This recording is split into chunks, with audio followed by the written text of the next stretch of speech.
Hola mga kapusong Zamboangueño, formal nang binuksan ng GMA Regional TV ang pinakabago nitong estasyon sa Zamboanga City para sa mas pinalawak na pagbalita sa Mindanao. Si Argil Relator ng GMA Regional TV 1 Mindanao para sa detalye. Inilunsad ng GMA Network ang GMA Zamboanga. Ito ang ika-4 na regional TV station sa Mindanao at ika-10 sa buong Pilipinas. Napapanood ng mga taga-Western Mindanao ang kanilang mga paboritong programa sa Kapuso Network sa GMA Channel 9 Zamboanga at GMA Channel 12 Holus Sulu. Mula sa state-of-the-art studio sa Zamboanga City, ang GMA Zamboanga ang magsisilbing Western Mindanao Hub ng GMA Regional TV na maghahatid ng serbisyo sa kapuso viewers sa Zamboanga Peninsula, Zamboanga City at sa mga probinsya ng Zamboanga del Sur, Zamboanga Sibugay at Zamboanga del Norte. Abot din ang mga karatig probinsya ng Basilan, Tawi-Tawi at Sulu.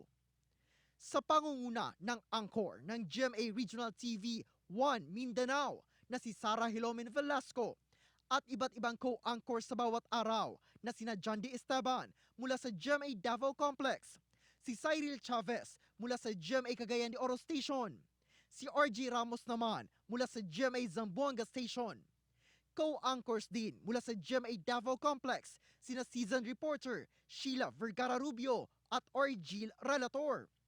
Layunin ng GMA Regional TV na maihatid sa mga kapusong Zamboangueños ang mga pinakahuling pangyayari sa pamamagitan ng pioneering unified newscast, ang GMA Regional TV 1 Mindanao. Sa pagbubukas ng GMA Zamboanga, hatid din ito ang mas pinalawak na Mindanao Morning Show na At Home with GMA Regional TV.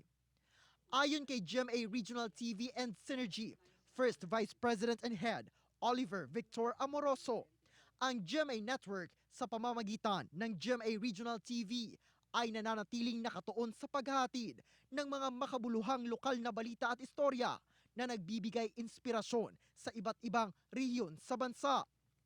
Sa pagbubukas ng GMA Zamboanga Station na magsisilbing Western Mindanao Hub, ay pagpapakita ng taos-pusong pasasalamat sa patuloy na suporta ng mga manonood at pagiging buong puso para sa Pilipino. Ako si Argil Relator para sa GMA Regional TV.